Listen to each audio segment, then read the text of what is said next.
¿Qué tal, amigos y amigas de A los Cuatro Vientos? Bienvenidos una vez más a nuestro programa, a nuestra plataforma 4B TV. Es un placer estar con ustedes en este día, jueves 22 de noviembre del año 2018. Mucha información muy importante.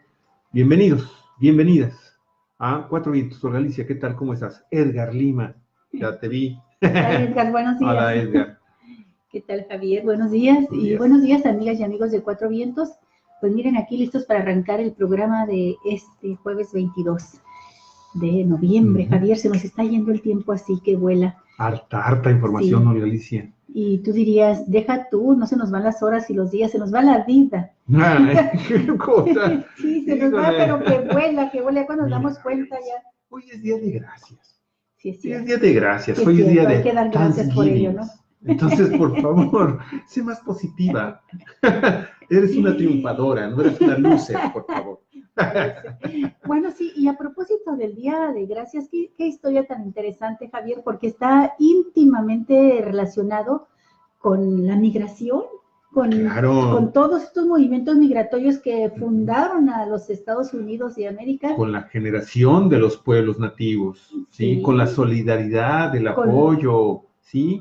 La honestidad, el buen convivio, ¿no? Sí, con los primeros habitantes de esa región del planeta, donde llegaron unos güeritos, ¿verdad?, a tocarle la puerta, a pedir ayuda, y salieron los nativos de la región a ayudarlos. Sí, lo que hoy conocemos como Nueva York, Montreal, todas esas regiones, Galicia, Filadelfia, en particular Pittsburgh, todas estas, Plymouth, o sea, todas estas regiones, amigos y amigos, que hoy conocemos como Estados Unidos, la zona fronteriza entre Estados Unidos y Canadá, que hoy están celebrando este Día de Gracias, pero hay una historia, Olga, bien interesante. Sí, y se los vamos a contar así. Va así, mire, la publica el diario El País en el portal Sobre Historia. El origen de Acción de Gracias se remonta al año 1620 con la llegada del Mayflower. Ajá, un barco con más de 100 colonos ingleses que cruzaron el Atlántico para instalarse en el Nuevo Mundo. Este grupo de colonos tenían fuertes convicciones religiosas, aunque se oponían a las creencias de la Iglesia anglicana, y al final, pues todo el grupo tuvo que emprender la travesía del océano para escapar de la horca, ¿verdad? Por conflictos, por violencia, porque estaban a punto de perder la vida, por una guerra, en este caso por conflictos religiosos, así como muchos pueblos como los centroamericanos tienen que salir de sus lugares de origen para salvar la vida. Los peregrinos de aquel entonces se instalaron en lo que es hoy, lo que se conoce como el estado de Massachusetts, en Estados Unidos, en la parte noreste de los Estados Unidos, concretamente en la histórica colonia Plymouth. Instalaron este asentamiento conocido como Plymouth Rock. Su primer invierno en el Nuevo Mundo fue duro, ya que apenas tenían conocimiento de cómo subsistir. De hecho, pasaron hambre y frío y más de la mitad de los colonos perdieron la vida.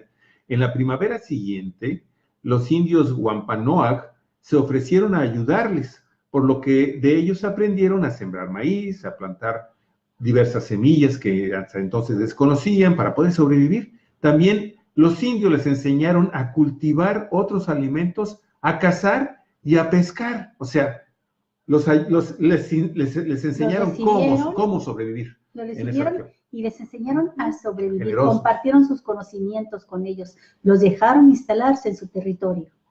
Mire, en el otoño de 1621 fueron recolectadas abundantes cosechas ya de estos granos, de cebada, de frijoles, de calabazas, de otras semillas, entre ellos los famosos arándanos. Ay, qué deliciosos. Y por ello, los colonos hicieron una gran celebración y como muestra de agradecimiento religioso, organizaron un festín, ¿sí?, que ellos nombraron históricamente como el primer Día de Gracias en América. En estas fiestas, los colonos invitaron al gran jefe y a los 90 indios que estaban congregados en la tribu Wampanoag, y estos indios llevaron carne de ciervo para ser asada, así como pavos, ¿sí?, una ave nativa de nuestro continente. Mientras que los colonos habían aprendido cómo cocinar los arándanos y a preparar los diferentes clases de granos que les enseñaron a sembrar los indígenas, los nativos, que pues eran desconocidas para ellos, ¿no? Entonces, esta tradición quedó ya instaurada y cuando Estados Unidos consiguió su independencia, el Congreso marcó la fecha en el calendario como un día festivo. De hecho, George Washington propuso la fecha del 26 de noviembre como el Día de Acción de Gracias, pero en 1863, cuando al final de la Guerra Civil, que fue muy larga y sangrienta, pues Abraham Lincoln sugirió a todos los americanos festejar el último jueves de noviembre como un día de agradecimiento, el Thanksgiving, es decir, como el Día de Acción de Gracias.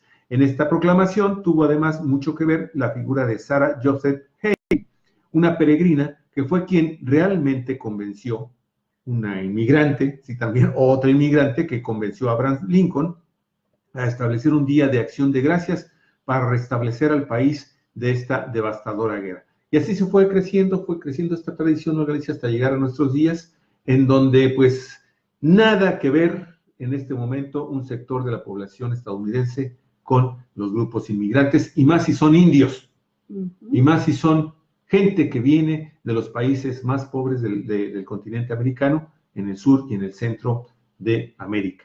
Estamos hablando de Honduras, El Salvador, Guatemala y México.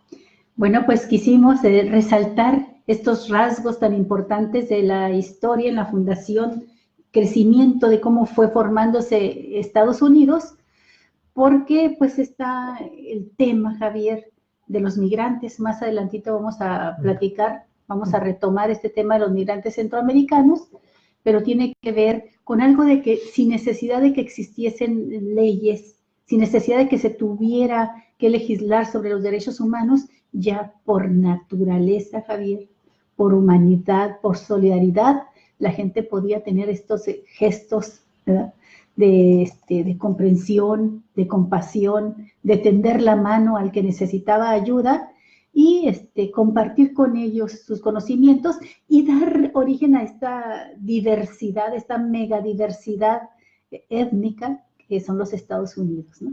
Y sí, y bueno, tú lo acabas de comentar, quisimos contrastar, ¿sí?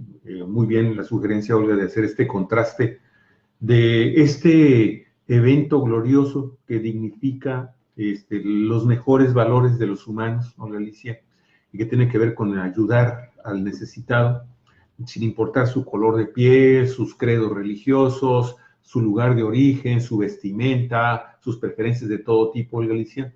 Bueno, ahí está este ejemplo de cómo se pueden tratar a los grupos migrantes con esta humanidad, con esta solidaridad. Y bueno, el contraste, amigos y amigas, lo tenemos que hacer forzosamente con lo que está pasando tanto en los Estados Unidos, pero también en México, en materia de xenofobia, de racismo, de discriminación. Y estamos viviendo una severa crisis humana con el caso de los migrantes centroamericanos aquí en México y particularmente ya en las ciudades de Mexicali y Tijuana, en Baja California. Y bueno, seguramente se va todavía a encender más los ánimos con esta información que nos llega de Jesús Esquivel, periodista corresponsal en Estados Unidos del semanario Proceso. Dice que el gobierno del próximo presidente mexicano, Andrés Manuel López Obrador, estaría aceptando el plan Quédate en México, diseñado por el mandatario estadounidense Donald Trump, para que los centroamericanos solicitantes de asilo en Estados Unidos se queden en territorio mexicano mientras está en procedimiento su caso, reveló a Proceso una fuente gubernamental. Bueno, están hablando de un programa Quédate en México. ¿Qué es lo que ha sucedido? Sucedió eso con los haitianos, ¿verdad? Sin programa ni nada, pero se quedaron en México porque no los dejaban pasar en Estados Unidos. Y finalmente se regresaron a su país muchos, otros más se integraron en Tijuana. Y otros lograron, ¿no, Galicia?, quedarse en Estados Unidos, porque sí lograron también tener el permiso para poder inmigrar ya con documentos a Estados Unidos. Va a pasar.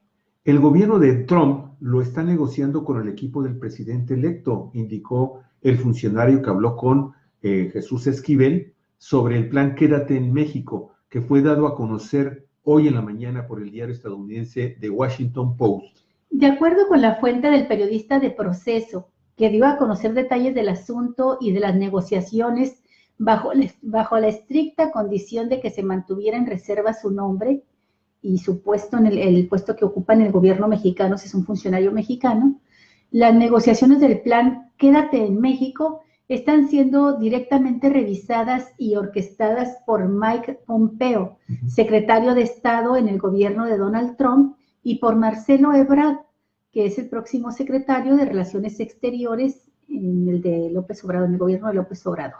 Lo que está por definirse son los parámetros de este plan, los tiempos de estancia en México de los centroamericanos, los costos y financiamiento de su deportación en caso de que no se acepte su solicitud en los Estados Unidos y otros aspectos en ese sentido, apuntó el funcionario en una entrevista telefónica con el corresponsal de Proceso.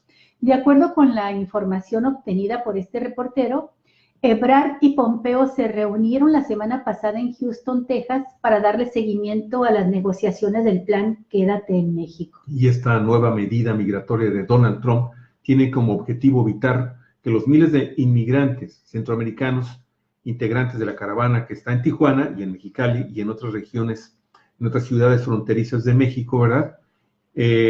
Pues no puedan ingresar a Estados Unidos. Fíjate que estando en esta tesitura informativa, cobra entonces una relevancia muy interesante lo que escriben el día de hoy en el periódico La Jornada, que entrevista a el empresario gobernador de Baja California, Francisco Vega de la Madrid. ¿Sí? Así es. Ahí dice la película La Jornada de Baja California que la caravana migrante estará al menos 5 meses aquí en Baja California, ¿no? Hay en la fila 2,000 solicitantes de asilo antes de que alguno de los miembros de la caravana migrante pueda ser recibido por un agente de los servicios de ciudadanía e inmigración de Estados Unidos. 2,000 personas antes de que llegaran. Los centroamericanos ya estaban solicitando asilo, ¿no? Yo creo que muchos de esos también todavía son los haitianos que están esperando. Seguramente, entre otros más, ¿no?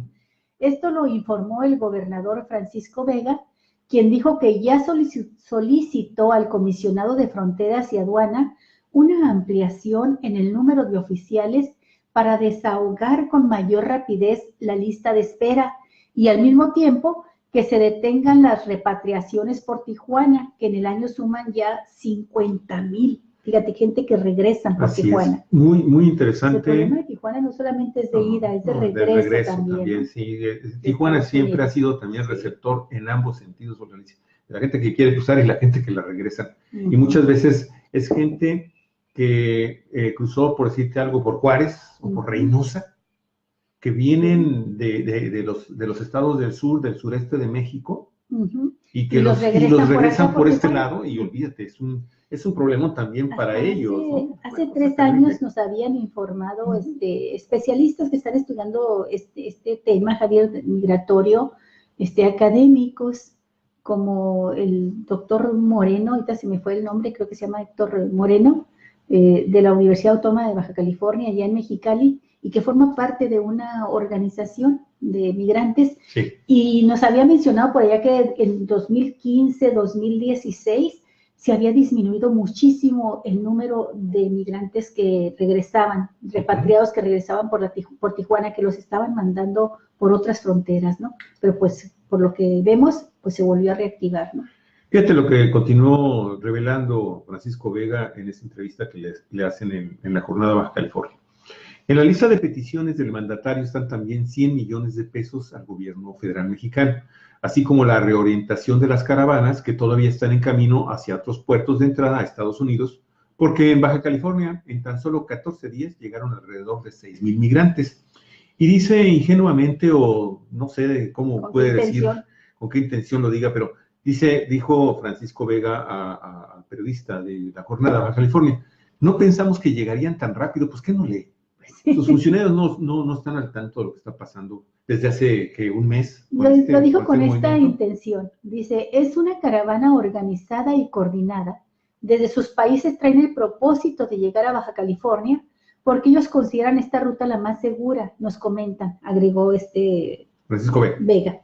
Y apuntó que los 100 millones serían para atender, 100 millones de pesos, serían para atender a los migrantes durante 5 meses. El tiempo que se ha estimado permanecerán en la entidad antes de ser recibidos por autoridades de Estados Unidos. Fíjate que este tema de que vienen algunos organizados dentro de la caravana de migrantes, es solamente un sector, no son todos. Sí. En realidad, ustedes recordarán cuando llegó el primer grupo de entre 80 a 100 centroamericanos a Tijuana, que tuvieron este problema cuando se instalan Sí, que rentan una casa en la casa allá en playas de Tijuana. Fueron pero muy claros al decir que ellos estaban recibiendo el apoyo financiero de abogados que desde que estaban en su país establecieron contacto con ellos para ponerse a sus órdenes, cuando cruzaron de Honduras hacia El Salvador, ¿sí? Ellos ya traían este ofrecimiento de apoyo y de ayuda por parte de esa y muchas otras organizaciones, no nada más de carácter legal, sino también religioso, sí. y de defensores de derechos humanos en Estados Unidos, que les han estado diciendo, órale, nosotros los apoyamos. Y es así porque algunos de ellos viajan en camiones, que les fletan las personas que los están apoyando en Estados Unidos para trasladarlos hasta Tijuana. En el caso de este grupo y de otros que han manifestado, en Reynosa ya hubo un grupo que también dijo exactamente lo mismo. Hay personas que los están ayudando con recursos para buscar que puedan entrar legalmente a su país. De hecho, ya venían con el avance jurídico en la solicitud de su plan de aceptación de su solicitud. Pero es la minoría, Javier. De amnistía allá en Estados Unidos. Es la minoría que trae algún apoyo así, ¿no? Claro. Por lo pronto, Francisco Vega está pidiendo estos 100 millones de pesos y ya empezaron a proliferar comentarios en redes de que, pues el problema es que no se le tiene confianza de cómo los va a administrar, ¿no? No los vaya a desviar el apoyo que es para los migrantes. Y el gobernador dice en sus cuentas que se pueden requerir así, bajita la mano, 60 pesos por migrante tan solo para comida. Si lo multiplicamos por 9,000, que es lo que él cree que van a llegar, 9,000, estamos hablando de que únicamente de alimentación necesitamos más de 16 millones de pesos. Aparte el resto, dice, así son sus cuentas, ¿no? Todavía le quedan ahí unos 4 millones más por mes, ¿no? El alcalde primero pidió 80 millones, dice Kiko Vega, pero nosotros ya redondeamos la cifra en 100 porque hicimos una estimación de costos. Así es, entonces si él está pensando en alimentos y el resto le dan 20,000 pesos al mes, ¿sí? Bueno, con esos 100,000 pesos que se supone le van a entregar o está en trámite de que se los entreguen. Le dan 20 millones, no 16, no 20,000 pesos, 20 millones. Sí, es que voy para allá, porque él dijo que o sea, él con estas cantidades dice nada más me da para 5 meses de su estancia. Para 5 meses, sí. Sí, nada más me da para 5 estancias. O sea, esas son las cuentas que él está haciendo. Pero como estamos viendo, Galicia, la idea es que no se sabe cuánto tiempo va a pasar ahora con este plan, de veras perverso de Donald Trump, de decir, bueno, México, pues tú hazte cargo con ellos. Quédate en lo que yo acepto su petición y reviso sus documentos y veo que analizo sus propuestas, pues que se queden en tu país. Y que ahora es un plan, lo anuncian como un plan, pero que así ha sucedido, en la realidad así ha sucedido, así sucedió con los haitianos hace 2 años, Javier, así ha sucedido, ¿no? Bueno, pues el alcalde en otros temas... Sí, es que está relacionado. O sea, mira, si estamos comenzando a hablar de esta actitud xenofóbica del gobierno estadounidense, del actual gobierno estadounidense, de decir, ¿sabes qué? Aquí no entran. Y si quieren entrar, podemos utilizar, porque eso ya lo dijo Donald Trump, está diciéndole a las personas militares que están ahí en la frontera, de que en caso de que ya sí sea necesario, pueden utilizar armas de carácter letal. Eso lo dijo ayer. Por otro lado, tenemos a un gobierno que también ya le pidió oficialmente a las autoridades federales de este país, a este gobierno, y no dudo que ya lo haya hecho también al gobierno que entra el día 1 de diciembre, que desvíe las caravanas, que ya no manden más a Baja California. Sí, Francisco Vega pidió eso. Bueno, esto entonces nos lleva forzosamente, amigos y amigas, al tema de la discriminación en nuestro país. Y contrastando esto del dar desinteresadamente, solidariamente, ¿sí? De estos indios que sí, finalmente regresando. provocaron, ¿sí? Finalmente provocaron, pues bueno, los anglosajones se pudieran instalar exitosamente en el norte del continente americano, ¿sí? Bueno, lo que digo es el continente americano. Finalmente, ¿sí? Todo esto se revierte y parte de la cultura de un sector de la sociedad mexicana y fundamentalmente la gente, desafortunadamente, mucha gente que está trabajando políticamente en partidos políticos de derecha o de ultraderecha, pues ven en este momento también esta posibilidad de querer sobresalir. Y le sale lo xenofóbico, lo discriminatorio, lo racista a flor de piel. Sí. Y es el caso precisamente del de lo del partido alcalde de gobernante Guanajuato. y también alcalde gobernante de Baja California. Son del mismo partido, ¿no, Javier? Del Partido Acción Nacional. Sí. Incluimos esto, le digo, por eso el título es el Día de Gracias versus discriminación, porque Zona Franca trae la siguiente información. El presidente municipal de Guanajuato, el panista Alejandro Navarro Saldaña, dijo estar en contra del turismo pobre porque no gasta en la capital del estado y genera basura, embotellamientos y desgasta la ciudad. Ojo, Porque o sea que los usted... patas se proliferan en varias partes del país. Sí, y porque la discriminación no necesita ser centroamericano para que te discriminen. Si usted tiene ganas de ir a conocer Guanajuato y no tiene una cantidad depositada en el banco lo suficientemente alta como para que sea atractiva para el alcalde de Guanajuato, piénsela 2 veces, porque fíjese lo que dijo el presidente municipal de Guanajuato, panista Alejandro Navarro Saldaña, dijo estar en contra del turismo pobre, porque no gasta en la capital y genera basura, embotellamientos y desgasta la ciudad. El alcalde reconoció que Guanajuato estuvo abarrotada este fin de semana largo, sin embargo se quejó de que son visitantes que solo permanecen durante el día, no tienen dinero para entrar a museos o pagar en restaurantes. Ahora resulta que ni siquiera eso vamos a poder hacer los mexicanos que no tenemos recursos, Javier. Y quieres, dentro de todos tus derechos constitucionales, pues ir a visitar Guanajuato. Sí, ir a conocer una ciudad de mochileros y no puedes más, ¿no? Y entonces ha de decir, bueno, ¿y de qué nos sirvió que el presidente Fox emitiera el decreto de los fines de semana largos, recorriendo los días festivos, los días patrios, juntándolos con los lunes, si caen martes, miércoles o cualquier otra día de la semana, si nos llegan puros pobretones, ¿no? Y bueno, ¿qué agregó Javier? ¿Qué dijo más? Mire, queremos tener un perfil de turismo que traiga mayor derrama económica, que pueda entrar a un museo, comprar artesanía y que pueda entrar a un restaurante y no gente que trae sus alimentos, que fue lo que detectamos en estos camiones, sus alimentos dentro del camión. Cochinos, y seguramente llevaban frijoles, ¿no? Muchos se hospedaron, dice el alcalde, pero otros 20,000 que vienen en camión parecen caravana, que compran un viaje en Morelia, en Aguascalientes o en Guadalajara por 400 pesos y llegan a la ciudad en la mañana y se van en la noche y no traen suficiente dinero para poder hacer los gastos que se requieren en la ciudad. ¡Ay, que levante un muro contra ellos, ¿no? El alcalde dijo que mejorarán los servicios de la ciudad para mejorar el perfil del turista. La verdad es que si vienen a visitar Guanajuato gastan poco y sí generan bastante conflicto vial y algunos temas de basura y desgaste de la ciudad. Lo cierto, Olga, es que después de que hizo esta declaración, pues todo el mundo, o un sector importante de la ciudad, de redes sociales, perdón, se le vinieron encima. Y ya hoy en la mañana ella dijo, bueno, está bien, sí, todos son bienvenidos. Pero procuren echarle más al cochinito en el transcurso del año.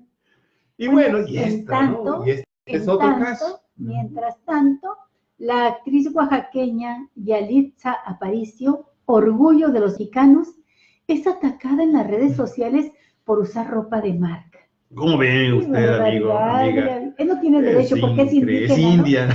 ¿Por qué va a usar ropa de marca ella? ¿No? Estamos desatados, qué mal andamos, Javier. Ahorita terminamos. La actriz de origen indígena Yalitza Aparicio, quien dio la gran sorpresa en Roma, obra maestra de Alfonso Cuarón, ha sido criticada. Roma es la película, ¿verdad? Obra maestra de Alfonso Cuarón, ha sido criticada en redes sociales por individuos que le reclaman el uso de ropa de marca. Si es una india, además sale una película, Javier, en Roma, aclamada, del director Alfonso Cuarón. El periódico Excelsior está mencionando que Aparicio, quien tiene 25 años, nacida en Tlaxiaco, en Oaxaca, y que, bueno, es una persona totalmente humilde, Alicia. Es más, la pobre ni se la creía de que en realidad querían hacer un casting ahí con ella de actriz. Con ellas, con la población, porque Alfonso Cuarón, que nunca se presentó, y quienes fueron a hacer el casting no le dijeron absolutamente ni quién era el director ni de qué se trataba. O sea, que fue una selección totalmente así son los castings. Fue la mejor, órale, ¿sí? Y que se ha convertido en una celebridad internacional gracias a la película del laureado director mexicano, pues dio un brinco en apenas unas semanas y es reconocida por actores de talla internacional, y no nada más por los actores, amigos y amigas, por públicas de todo el mundo, de toda raza, de todo credo, de todo color, de toda preferencia religiosa. La misma Yalitza Aparicio se ha dicho sorprendida por el vuelco que ha dado su vida, motivo de orgullo para su comunidad, para su estado y para México. Sin embargo, Aparicio ha sido víctima de un ataque xenofóbico en redes sociales por aparecer en la revista internacional Vanity Fair, vestida con estas marcas de Louis Vuitton, Gucci, Prada, y los atacantes casi todos anónimos, cosa que aquí lo hemos estado dice cada rato, la creen indigna de usar estas marcas de vestir, de ropa, amigos y amigas. ¿Cómo ve? La verdad, Olga, es que es bien lamentable. Está aflorando este carácter racista, discriminatorio de los mexicanos, pero como en 2006, más o menos, en ese año también fue una explosión así muy fuerte, ¿no? Siempre ha existido, no quiero decir que no, pero de pronto agarra oleadas así enormes, ¿no? Y siempre, sin duda alguna, fomentado por gobernantes, políticos, personajes de la derecha y la ultraderecha. Estas declaraciones de El Patas, el alcalde, así como le dice la gente, el alcalde de Tijuana, es un ejemplo de ello, provocan oleadas, sale lo peor de la gente con esto, ¿no? Bueno, Javier, pues vamos a avanzar a la siguiente. Pues sí, pero el tema es finalmente, amigos y amigas, queremos y dejamos constancia de que este no es un fenómeno aislado. La discriminación en México, les digo, tiene años, amigos y amigas. Se puede remontar incluso, les digo, desde nuestros pueblos nativos, en el altiplano y en el resto de lo que hoy conocemos como México o el centro de la República Mexicana. Amigos, desde entonces se ha cometido todo tipo de arbitrariedades y abusos en contra de las minorías y de lo diferente. Y esto lo acaban de confirmar en una encuesta nacional de discriminación que realizaron conjuntamente el INEGI, la CONAPRED, el Consejo Nacional de Ciencia y Tecnología y la misma Universidad Nacional Autónoma de México. Sí, la Comisión Nacional para la Prevención de la Discriminación, la CONAPRED, esta institución que creara Rincón Gallardo, un gran ciudadano mexicano, ¿no? Un militante de izquierda, que murió ya hace algunos años, ¿no? Al menos 5 de cada 10 personas en México afirman ser discriminadas por su apariencia física y se registran altos niveles de discriminación por género, por situación económica, creencia religiosa, orientación sexual y un infinito, etcétera. Eso es lo que dice la encuesta realizada. Así es. Hay que recordar, amigos y amigas, que el CONAPRED es precisamente este órgano público en donde fueron denunciados por 2 organizaciones derechohumanistas de Tijuana y de Mexicali, una en Tijuana, otra en Mexicali, ¿sí? Enrique Peña Nieto, el empresario gobernador Francisco Vega, Francisco Rueda, secretario de Gobierno en Baja California, y el alcalde Patas, el edil Patas, ¿sí? Por precisamente impulsar esta repulsa xenofóbica, específicamente aquí en Baja California, pero también a nivel nacional con todo el movimiento migratorio de centroamericanos. Además, persiste un grado mayor de discriminación en México que se conceptualiza como discriminación estructural, la cual ocurre cuando una persona presenta rasgos de más de un grupo vulnerable simultáneamente, como podrían ser una mujer indígena, un transexual, de piel morena o un adulto mayor transgénero. Aquí presentamos los 9 datos más relevantes de la persistencia de discriminación en México, de acuerdo a este trabajo del Economista. 1. 7 de cada 10 mexicanos de tez morena afirman ocupar los puestos más bajos en su lugar de trabajo. 7 de cada 10. 9 de cada 10 trabajadoras domésticas, no tienen prestaciones laborales. 3. 2 de cada 10 mujeres en México aseguran que recibieron menos paga que su equivalente hombre por realizar el mismo trabajo. 5 de cada 10 discapacitados dijo que sus derechos importan poco o nada en la sociedad. 2 de cada 10 hombres en México aseguraron que no rentarían su vivienda a una persona indígena. 7 de cada 10 habitantes en México asegura que los homosexuales y los trans son los menos respetados por la sociedad. 2 de cada 10 hombres asegura que algunas mujeres son violadas porque ellas lo provocaron. 4 de cada 10 hombres asegura que estar cerca de una persona que sufre SIDA es un riesgo. Y 7 de cada 10 mexicanos morenos no tienen estudios superiores. Ese es el verdadero rostro de este México contemporáneo, Galicia, y que pues ahora lo estamos viendo en uno de sus peores rostros, en el espejo que nos marca la caravana migrante. Así es. Bueno, oye, en otras regionales, la verdad es que está muy interesante también.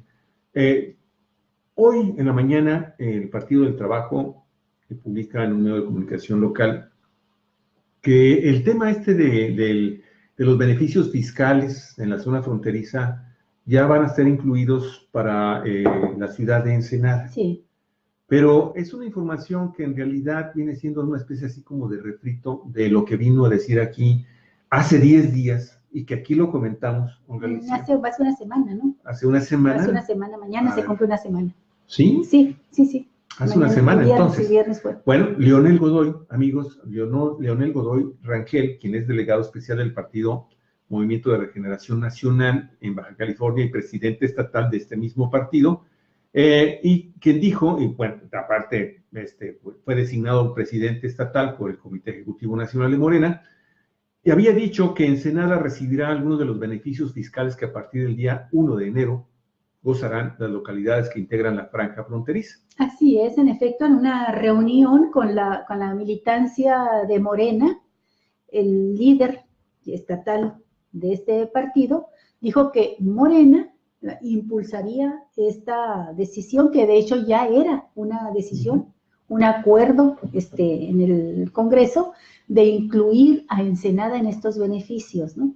Dijo esto aun cuando la ciudad porteña no se integre de manera total al régimen especial que el próximo gobierno federal asignó al resto de las ciudades y poblaciones fronterizas que se ubican a lo largo de la franja de 30 kilómetros de ancho y 3.169 kilómetros de largo de la frontera con Estados Unidos. Así es, este anuncio lo hizo también el exgobernador de Michoacán en los años 2008-2012, por el PRD entonces, hace una semana entonces, Olga, en Ensenada, cuando se reunió con los militantes, adherentes y simpatizantes de Morena, a quienes dijo que la decisión fiscal intermedia estaba prácticamente aprobada en comisiones legislativas del Congreso. Así, informó Leonel Godoy, a partir del 1 de enero de 2019, los habitantes de Ensenada recibirán al menos la reducción del impuesto al valor agregado, el IVA que se reduce del 16 al 8%. También la disminución al impuesto sobre la renta, el ICR que baja del 30 al 20% y tarifas diferenciadas del resto del país en luz, gas y combustible para que aquí en esta zona no sean mayores a los precios que tienen en Estados Unidos. Y bueno, de acuerdo con Leonel Godoy, los legisladores de Morena en las cámaras de senadores y diputados, pues estarían trabajando arduamente para agregar a los beneficios parciales ya aprobados el incremento al doble del salario mínimo. Eso era lo único que quedaba pendiente de confirmar y todavía, bueno, queda pendiente de saber si se logra o no que los ensenadenses también tengamos este otro beneficio como franja fronteriza de que aquí el salario mínimo sea el doble, ¿no? Así es. Todo lo demás ya es una garantía, según informó Godoy en esta reunión del viernes pasado. Antes de su anuncio, el 2 veces senador y expresidente nacional del PRD escuchó a los miembros de su partido en Ensenada pedir reiteradamente su intervención para que Ensenada quede incluido en la franja fronteriza. Y después de que uno y otro y otra vez varios ensenadenses le dijeron necesitamos que Ensenada quede incluida, Godoy dijo, con eso cuenten, Morena ya está. Y también con lo que se han estado pidiendo, la candidata a presidenta municipal de Ensenada será mujer, porque se le estuvo pidiendo reiteradamente que fuese una mujer la candidatura ensenadense, ¿no? De Morena. Dice, con los beneficios de la franja fronteriza que aquí se han anunciado, con la candidatura de una mujer, gana Ensenada las elecciones del próximo 2 de junio de 2019. Le dijeron también quienes estaban solicitando estas dos demandas, estas dos posiciones de Morena muy concretas, estos dos puntos, ¿no? Para los ensenadenses. Así, ¿no? Es. Y bueno, pues el día de hoy, amigos y amigas, pues el Partido del Trabajo empieza a colgarse las medallas, en plan gandalla, y bueno, dice que, y acuérdense, pues el Partido del Trabajo fue el aliado de Morena en las pasadas elecciones del 1 de julio, pues confirma, ¿no? Lo dicho hace una semana por el dirigente morenista, y anunció que el acuerdo fiscal se hará público en breve, agregando que aparentemente esto ya también ya goza con el visto bueno de la Secretaría de Hacienda, de la Comisión. de los legisladores, del próximo secretario de Hacienda. Y entonces, aparentemente, si ya tiene el visto bueno también de la Secretaría de Hacienda y los legisladores están de acuerdo, pues es un hecho y es una muy buena noticia para Ensenada. Hay que mencionar que Ensenada fue el municipio que mayor cantidad de votos le dio a Andrés Manuel López Obrador y a Morena, Javier, en términos de porcentaje, ¿no? También una arrollante votación del sur del municipio, desde San Quintín, de toda esta región, que es la que a veces en elecciones locales voltea las decisiones como del electorado, como sucedió con Novelo, ¿no? Que perdió la ciudad del municipio de Ensenada, pero cuando viene la votación de la zona rural, sobre todo del sur del municipio, pues resulta el ganador el PRI, ¿verdad? Cuando había sido derrotado, ¿no? En la ciudad. Bueno, pues ahora fue al revés con López Obrador. Bueno, no al revés en el sentido de que perdiera la ciudad, sino que fue pareja la votación, incluyendo el sur, donde fue copiosa. Tú tenías el dato del 90 y tantos %. Sí, ¿no? Fíjate que ayer nos enteramos, amigos y amigas, que precisamente a Leonel Godoy no la tiene nada fácil. De hecho, hubo un reclamo muy fuerte en otra reunión que sostuvo en Tijuana con miembros de Morena, hasta donde llegaron integrantes de Morena del Valle de San Quintín. Sí. Ahí, amigos y amigas, hay dos grupos. Uno que tiene rato solicitándole a Morena que nombre una especie como de representación regional para el Valle de San Quintín. Y bueno, Leonel Godoy, ahora que lo enfrentaron ahí en esta reunión, ¿no, Galicia? En donde hubo gritos, incluso hubo algunos jaloneos, de acuerdo a lo que logramos obtener de información, de una buena fuente. Fíjate que ahí le pusieron en la cara los datos a Leonel Godoy, de qué representó el Valle de San Quintín para Morena en la pasada elección del 1 de julio. Le dijeron, el 90% de los votantes, ¿sí?, del Valle de San Quintín se lo dieron a Morena. Por eso es que también es tan elevado el porcentaje de votos que en el distrito de Ensenada tiene Morena, esos 92,000 votos de los 116,000 que se obtuvieron para la candidatura de Andrés Manuel López Obrador y los candidatos de Andrés Manuel López Obrador para este distrito, para el distrito número 3 a nivel federal. Y le dijeron, esto representa fundamentalmente y avala el hecho de que requerimos también el apoyo de Morena y un reconocimiento de Morena con estas características, independientemente de que nos tengamos que convertir en un municipio, porque esa es la respuesta de Leonel Godoy. Sí, pero esto va a suceder hasta que ustedes sean municipio. Y la gente se molestó, la gente le gritó a Leonel, la gente le hicieron ahí un jaloncito y, amigos, pues esta situación es muy lamentable porque pareciera ser entonces que acá en el tema de las elecciones internas y la forma como se está estructurando Morena en el municipio de Ensenada, pues deja todavía mucho que desear Galicia. Recordando lo que vino a anunciar aquí Leonel Godoy, amigos y amigas, es de que no van a existir en Baja California, en concreto, elecciones para elegir a los comités municipales de Morena hasta después del proceso electoral del día 2 de junio, que es aquí la fecha en que se va a realizar el proceso electoral, la jornada electoral en Baja California. Y en el Inter, pues hay una serie de cosas, amigos y amigas, que ya se las capturaremos en otra ocasión, porque nos tenemos que acelerarnos con la información. Y bueno, ¿qué?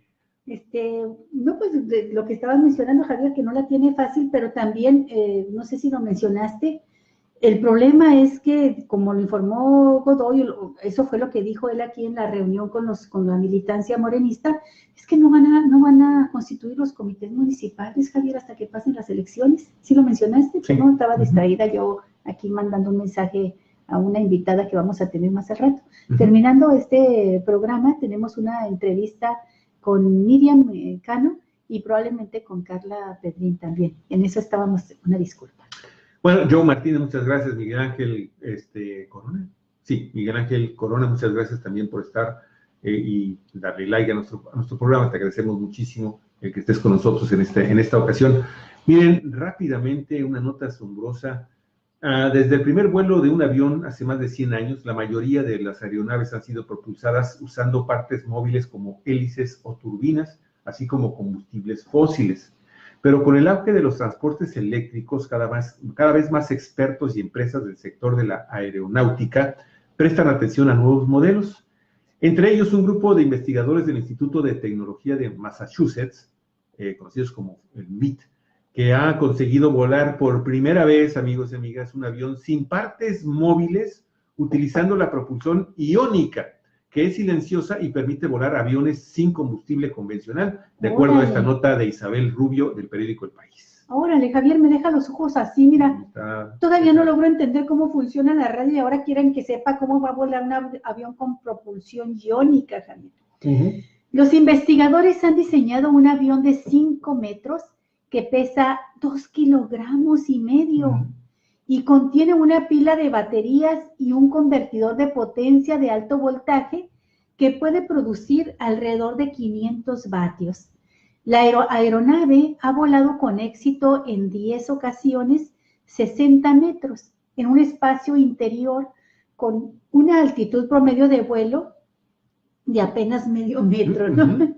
Y una velocidad de 4.8 metros por segundo. Bueno, puede servir para fumigar algunas. Está interesante todo esto, ¿no? Los resultados de esta investigación, publicada ayer miércoles en la revista científica Naturaleza, muestra que el vuelo constante de una aeronave no tripulada con viento iónico es sostenible. Steven Barrett, uno de los autores del estudio, aseguró al periódico El País que este hallazgo abre vías de investigación para el desarrollo de sistemas de propulsión mejorados y el diseño de nuevos aviones. Impresionante, mire, la propulsión iónica consiste en acelerar iones positivos, es decir, partículas con carga eléctrica positiva, a partir de una diferencia de potencial eléctrico.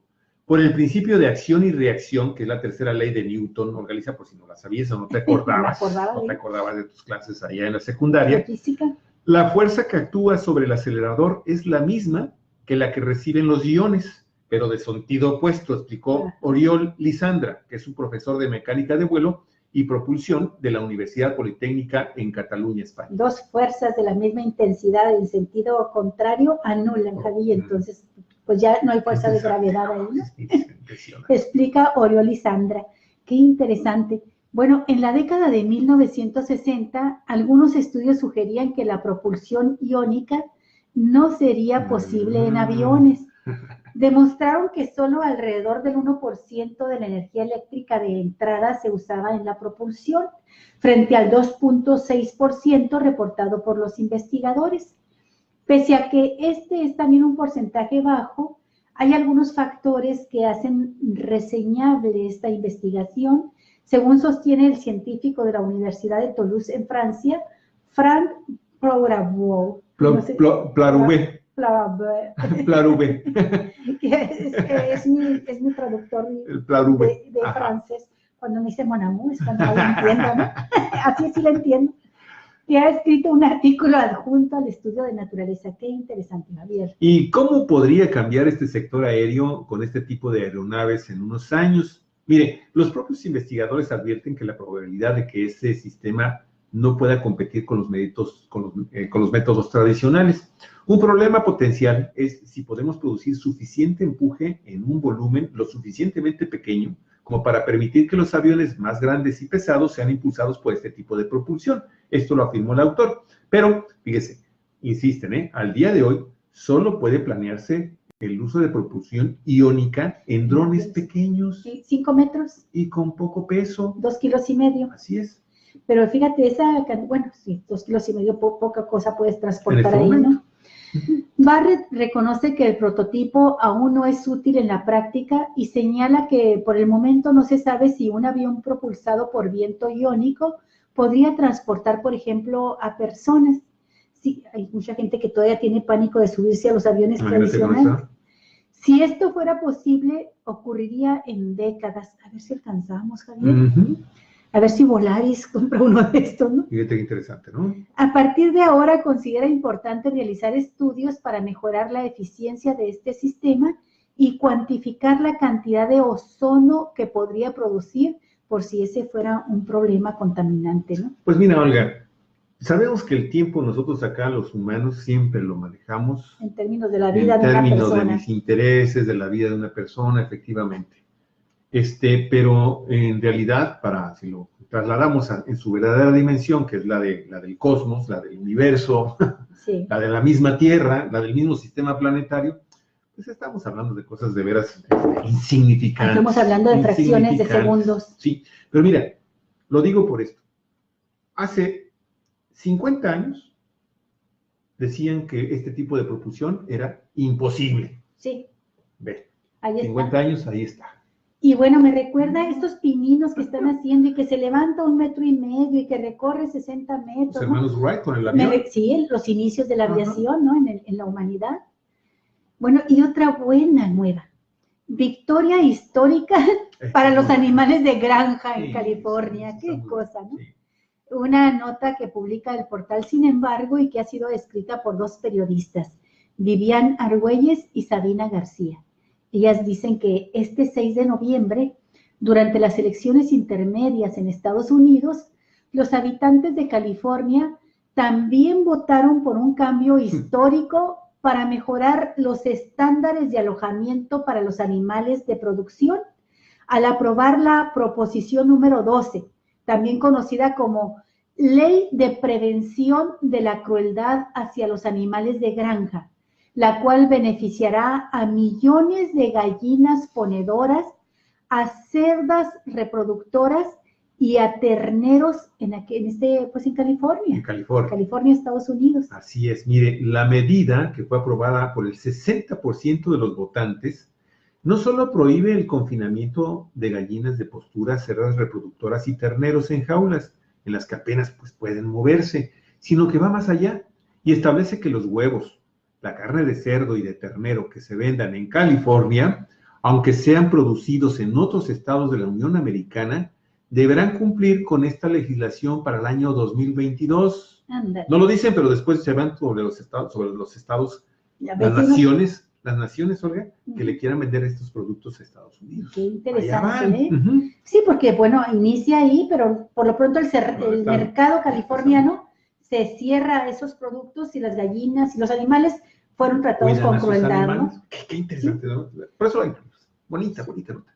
Sociedad Humana de los Estados Unidos, que es una organización filial de la Sociedad Humana Internacional, junto con otros grupos defensores de los animales, trabajaron arduamente para colectar las 600,000 firmas necesarias, fíjate qué poquitas, Javier, comparado con lo que se pide aquí en México, 600,000 firmas necesarias para incluir la iniciativa en las boletas de las elecciones intermedias de 2018 y alentar a los californianos a salir a votar. Y mire qué interesante incluso la visión empresarial sobre estos temas, amigos y amigas. Varios productores en California han reconocido que el futuro de la producción de huevo es libre de jaula y se han unido al movimiento con gran entusiasmo. Destaca Granjas Familia Hickmans, una de las empresas productoras de huevo más grande en Estados Unidos, que ha construido grandes instalaciones libres de jaula en el estado, allí en California. Esta y otras importantes compañías apoyaron la iniciativa y reconocen que los buenos negocios y el buen trato hacia los animales van tomados de la mano.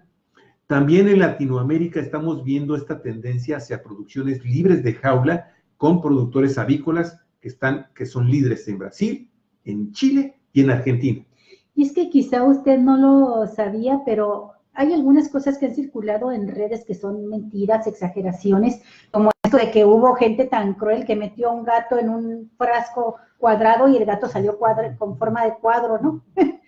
Pero esa es una mentira evidente. Ese es otro tipo de estupidez. Pero hay cosas muy crueles que han sido totalmente comprobadas que son ciertas, ¿no? Como la crianza voy a hablar nada más de las aves, Javier, de las gallinas, pero por supuesto que se extiende a estos otros animales que han mencionado de granja, ¿no? Me tocó ver, no sé si tú lo viste, un reportaje, me parece que era de la BBC, donde se menciona, Javier, cómo las gallinas crecen colocadas así en un espacio más pequeño que el que lleva una caja de zapatos del número 4 o 5. Ahí está la gallinita colocada y ahí está toda su vida, ¿verdad? Y entonces nada más puede mover la cabeza para picotear la comida y jamás ven la luz del sol porque los tienen con luz artificial día y noche, ¿verdad? Para que se confundan, no sepan qué hora es y estén poniendo huevos con mayor frecuencia, Javier. Sí. Pero entonces estas gallinas obviamente entran en situación de estrés y pueden mover la cabeza hacia los lados y terminan picoteando a sus vecinas, a veces sacándose los ojos, en fin. Sí, no son situaciones. Y entonces lo que hacen a veces es modificarles el pico, cortárselos de tal manera que sí puedan recoger la comida, pero que no puedan picotear a las gallinas de enseguida. Y así están hasta que les llega el día de su muerte, ¿no? Por supuesto que la longevidad de estas gallinas es muy corta porque están sujetas mucho, a sobreexplotación. Y el huevo que producen, pues no sé en qué condiciones científicamente analizadas vengan, ¿no? En cuanto a nutrientes y demás, pero esa es una de las cosas más crueles que me ha tocado ver, así como a las marranitas, ¿verdad? A las cochinitas que las tienen en un espacio muy reducido, nomás tiradas, no se pueden mover para ningún lado, están produciendo leche para que estén amamantando a sus marranitos, ¿no? Y ellas no pueden moverse, están en un espacio muy reducido. O el caso también de los gansos, ¿no? En donde hay ciertas empresas que tienen una elevada producción de paté relacionada con el paté de hígado de ganso. Y también los tienen en esas condiciones, alimentándolos, sobrealimentándolos, gordos, porque se le están creciendo el hígado. ¿Para qué? Pues para sacarle el máximo hígado provecho. Graso. Así es. Bueno, el bienestar animal se ha convertido en una parte fundamental de hacer negocios y los consumidores tenemos cada vez más injerencia en la forma en que los animales son criados en la industria pecuaria. En México, aunque aún no contamos con legislación al respecto, decenas de las principales empresas de la industria alimentaria como el grupo Bimbo, Tox, CMR, Sushito, Alsea, Eures, Accor Hotels y Liverpool se han comprometido a una política de abasto de huevo libre de jaula, mientras que a la par muchos productores de huevo están invirtiendo en sistemas sin jaulas para satisfacer esta creciente demanda y volverse más competitivos. Pues así está el tema, amigos, amigas. Recordamos que en Ensenada en particular, aquí mismo en las ciudades, los alrededores, en el Valle de Maniadero, estamos hablando de 10 kilómetros al sur de la ciudad y puerto de Ensenada. Hemos conocido de proyectos exitosos, de granjas que dejan precisamente a sus gallinas libres y están produciendo en el campo sin ningún problema. Obviamente son campos cercados, pero no están en jaulas. Y eso ha generado, pues, que en cierto tipo de consumidores, porque se vende todavía bastante más caro que el precio convencional del huevo aquí en Ensenada, Galicia. Se están vendiendo huevo orgánico, así lo han identificado, pero vamos, los esfuerzos de la agricultura y de las granjas y también en Ensenada van a allá, y eso es muy bueno, eso es muy bueno.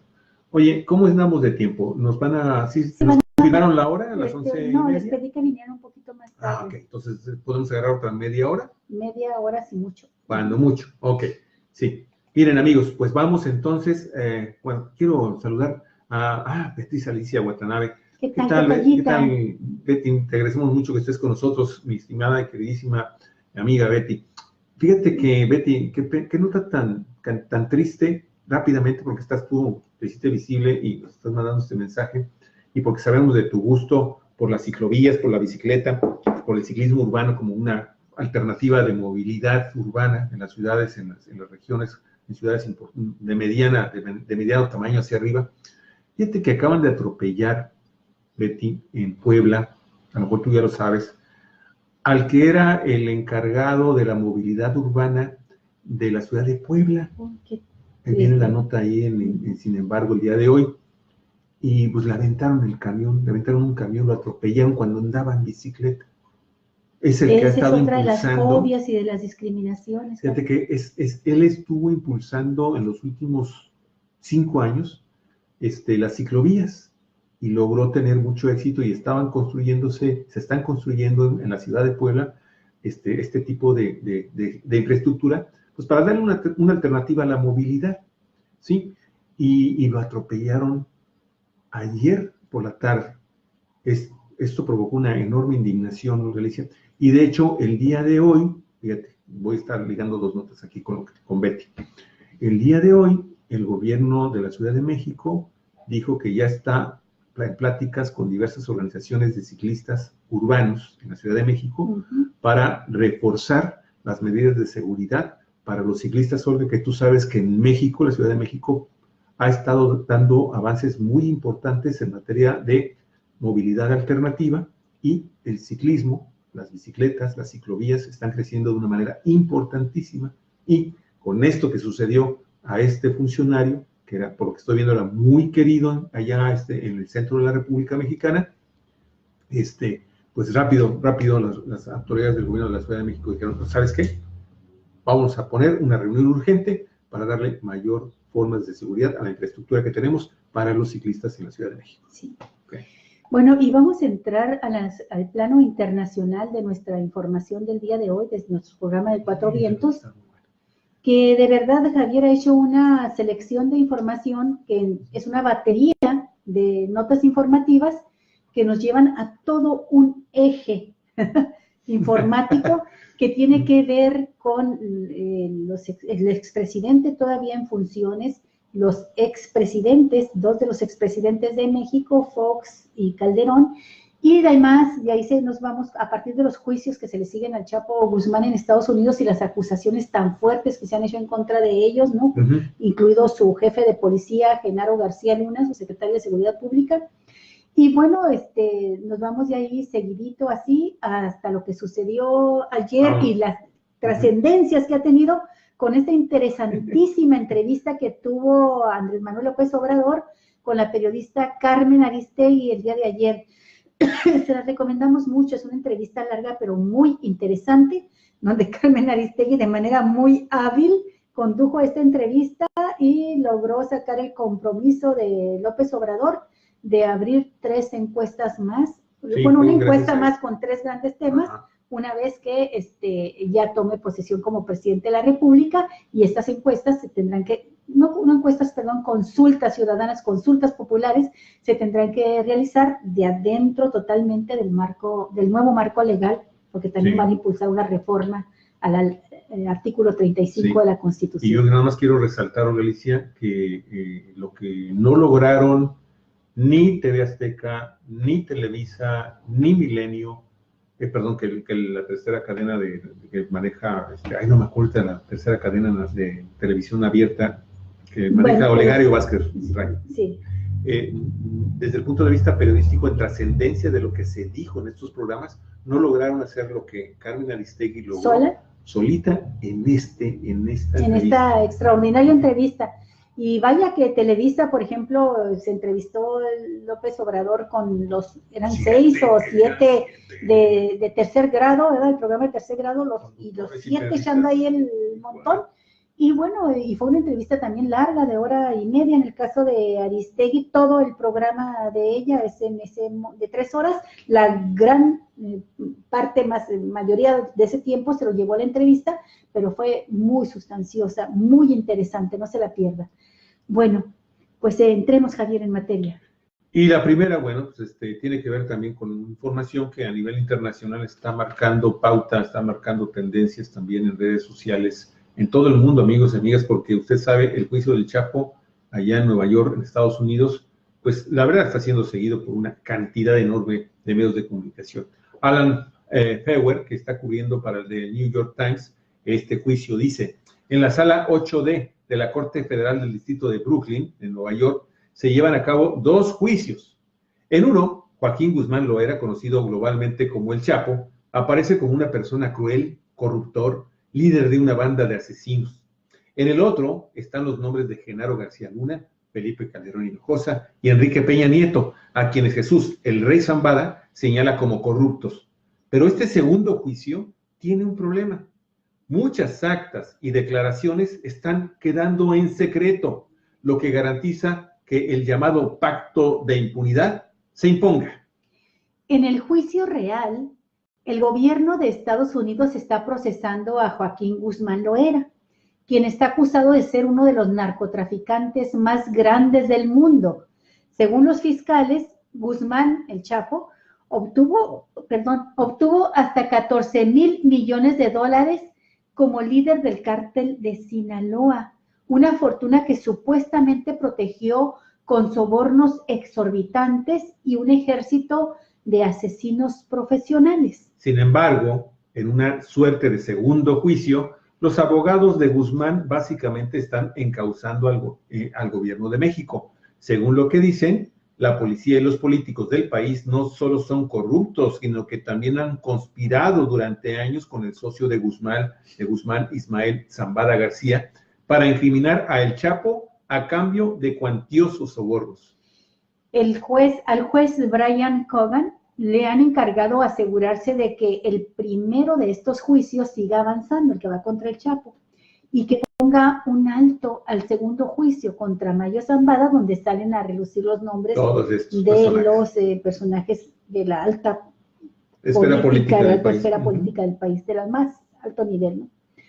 Dada las susceptibilidades involucradas y la gran atención por parte de los medios, ha llevado a cabo gran parte de los procedimientos en secreto, agrega en su resumen de varios días de sesiones la Corte. Pues qué crónica, qué comentario tan importante, sí, tan sagaz está haciendo Alan Feuer, este periodista del New York Times, Galicia, que pues por lo que está anunciando, pues creo que nos vamos a quedar con las ganas de conocer más a detalle todo, si son ciertas o falsas, y en qué documentos o en qué testimonios están sustentados todas las acusaciones de estos mega sobornos en millones de dólares a estos personajes que acabamos de citar aquí y que cita este periodista estadounidense con gran precisión y gran sí.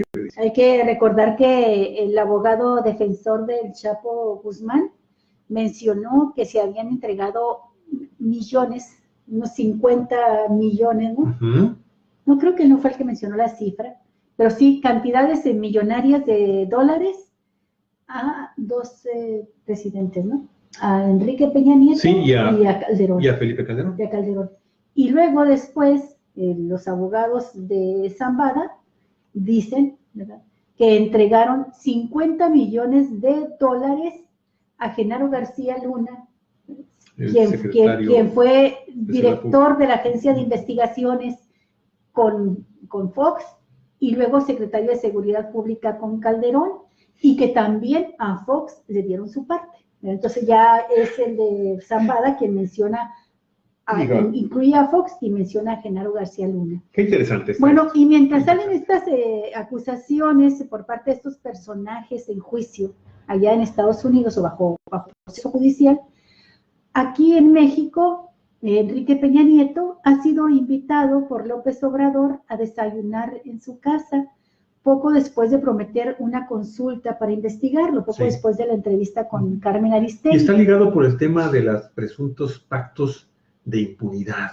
Sí. Podríamos decir que esto podría estar ligado mediáticamente así, aunque ahorita vamos a comentar algunas cosas sobre esta información de la agencia EPE. Andrés Manuel López Obrador se reunió ya con Enrique Peña Nieto la tarde de ayer, a 9 días del cambio de sexenio. Comieron juntos. Fue poco después de que estuvo con la periodista Carmen Aristegui. Allí, en vivo, se comprometió a investigar al mandatario saliente, allí con Aristegui, investigar a Peña Nieto, a Carlos Salinas, a Ernesto Zedillo, a Vicente Fox y a Felipe Calderón. Mire, invité a comer a mi casa al presidente Enrique Peña Nieto. Como es de dominio público, me he reunido en otras ocasiones con él por razones de carácter institucional. Ahora, por primera vez, nos encontramos para definir el programa del 1 de diciembre y también el plan en plan amistoso, porque le agradezco sus atenciones y es probable que sea la última entrevista que sostengamos en este periodo de transición, escribió López Obrador en Facebook. El presidente Peña Nieto llegó a la comida sin acompañantes, ni familia, ni colaboradores. Comentó a EFE el portavoz de López Obrador, Jesús Ramírez. El mensaje estuvo acompañado de una fotografía de ambos. El próximo 1 de diciembre, Peña Nieto entregará la banda presidencial a Andrés Manuel López Obrador y desde que AMLO se impuso en la elección del 1 de julio, los dos se han reunido en un par de ocasiones. Por la mañana de ayer, López Obrador se comprometió a llevar a consulta popular 3 temas. La investigación a los expresidentes mexicanos por temas de corrupción, tener como asesores al grupo de empresarios que anunció hace unos días, así como la creación de la Guardia Nacional. Y bueno, para también contextualizar esta información y entrar, si quieres, ya a algunos comentarios, sí, tenemos también que sacar esta información que me parece también muy interesante. Importante, amigos y amigas. Shaila Rosángel, del portal Sin embargo. El presidente Enrique Peña Nieto y el expresidente Felipe Calderón Hinojosa deben ser investigados por delitos de corrupción. ¿Quién dijo esto? Porfirio Muñoz Ledo, quien es presidente de la mesa directiva de la Cámara de Diputados y diputado federal por el partido Movimiento Regeneración Nacional, Morena. Debiera ser no solamente probable, sino inevitable, aseguró Muñoz Ledo. Es un tema que no puede quedar en el aire. Ahorita tenemos las cuentas públicas que no fueron aprobadas. Esto lo vamos a mandar a la Auditoría Superior de la Federación. Estamos yendo despacio, pero sólidamente aquí en lo que es mi responsabilidad, porque tenemos que pasar la toma de protesta, los primeros meses de gobierno, pero vamos a seguir apretando. Creo que nos va a ir bien, dijo Muñoz Ledo desde su oficina, ahí en la oficina del presidente del Congreso, la Cámara de Diputados. Ahí en San Lázaro, donde está la Cámara de Diputados, Cámara Federal. Mire, al cuestionársele sobre el reclamo de miembros de la sociedad civil y activistas de que el exmandatario Calderón Hinojosa, y quien dentro de unos días dejará el poder y se unirá a las filas de los expresidentes, Enrique Peña Nieto, sean llamados a cuentas por la situación de violencia, inseguridad y violaciones de derechos humanos, el legislador es contundente. Sí, deben ser investigados no solo por cómo dejarán a México, sino por la corrupción. Por desgracia, agregó, el sistema político mexicano, cuando regresó el PRI al poder, o sea, después de Vicente Fox, o cuando lo compartió con el PAN, se volvió inmensamente corrupto. Fíjate, la alternancia con el PAN disparó más la corrupción. La corrupción se generalizó. Le llama así Porfirio Muñoz Ledo la metástasis de la corrupción, como si fuera un cáncer. Y esto ha sido espantoso. Todo lo que está saliendo de negocios, incluso temas de relación con el narco, agregó Muñoz Ledo. Y bueno, amigos y amigas, como la población, un sector importante quizás mucho más de lo que nos estamos imaginando, no va a estar pidiéndole cuentas al actual presidente y a los pasados presidentes del país, cuando de repente nos conocemos cosas como la de esta otra nota, Alicia. Sí, de Karen Castillo. Sí, de Karen Castillo del portal Sin Embargo. Fíjese nada más. Ramón Martínez Coria es antropólogo y sociólogo. Su compromiso para llevar a la academia al terreno práctico lo convirtió en defensor de derechos de las comunidades despojadas y desplazadas por los megaproyectos. Durante los últimos 30 años se mantuvo cercano a las comunidades indígenas en México que denuncian el saqueo de corporativos con el permiso de los gobiernos federales y locales, y por dicha labor ha sido objeto de agresiones y amenazas de muerte. El caso más emblemático ocurrió en el año 2013, cuando comenzó a colaborar con la tribu de los guarijíos, en la región serrana de Álamos, en Sonora, que se oponían al desplazamiento por la construcción de la presa Los Pilares. Los atentados comenzaron desde su primer día en el lugar y continuaron hasta que él y su colega Armando Aro Encinas decidieron huir a la Ciudad de México para salvar sus vidas. El atentado no logró frenar la vocación de Martínez Coria, por lo que, de la mano de las organizaciones como Foro para el Desarrollo Sustentable, continúa asesorando a pueblos afectados por grandes proyectos como empresas hidroeléctricas, desplazados por la violencia paramilitar en Chiapas y defensores del agua y del aire. Actualmente trabaja con la comunidad maya de Yucatán, amenazada por la construcción de parques de energía eólica, y continúa con los guajirios desarrollando acciones provenientes de desplazamientos forzados.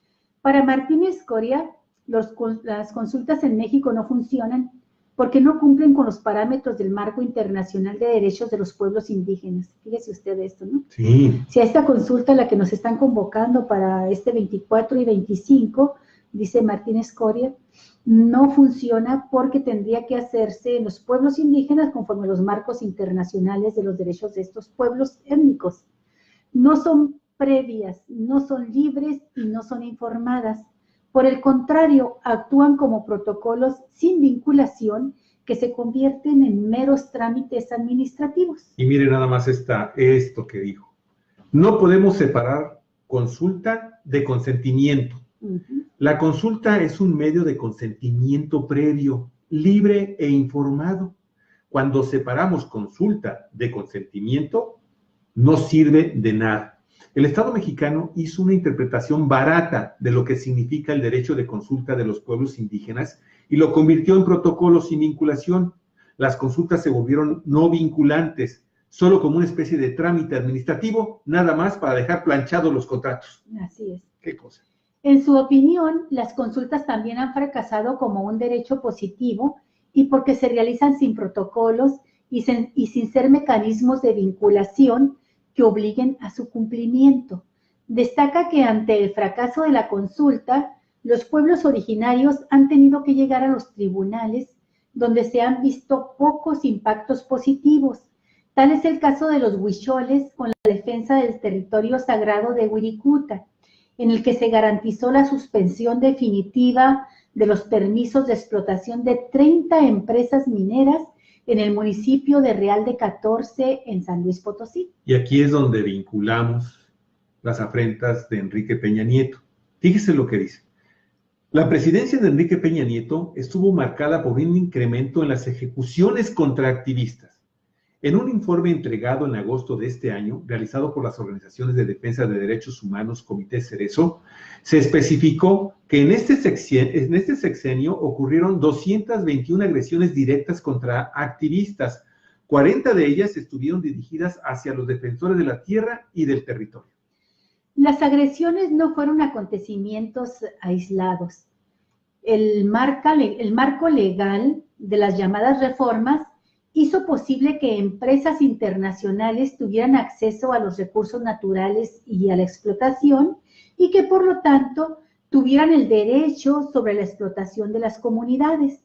En diciembre de 2013, con la aprobación de la reforma energética, se introdujeron nuevas prácticas como la fracturación hidráulica, lo que conocemos como fracking, que comenzaron una búsqueda por la producción de energía sin contar, sin tener sobre la mesa los derechos humanos de las comunidades. Y mire, lo más importante de este sexenio con Peña Nieto, y esta frase es lapidaria, es que construyó el marco legal del despojo masivo del territorio y de los bienes patrimoniales.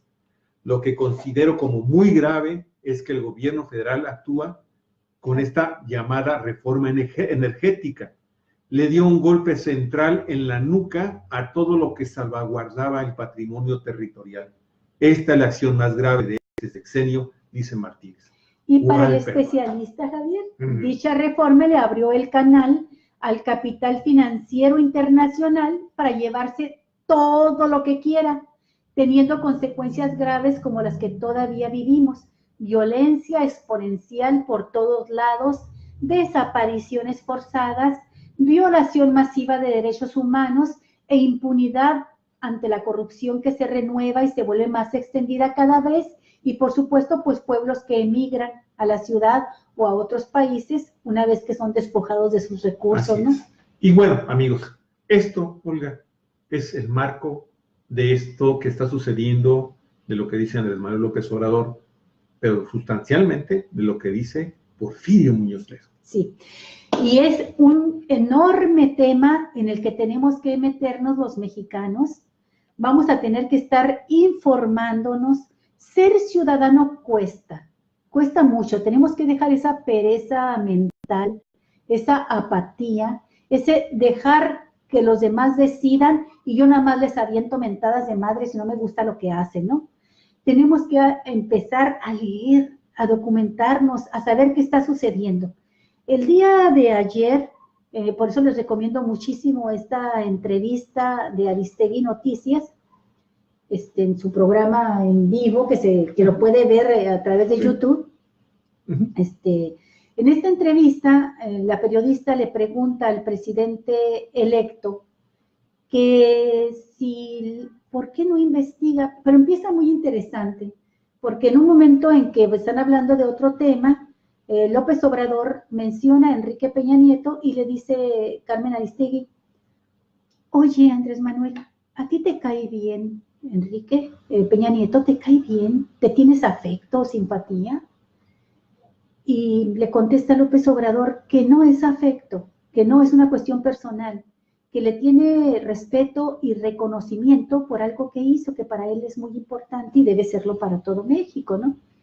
Dice: mira, tengo información totalmente comprobada de que durante la campaña unas personas con mucho poder, no digo los nombres, pero Carmen Aristegui dice: sí, sabemos de grandes empresarios que se reunieron con el presidente Peña Nieto. Sí, dijo, se reunieron 2 veces.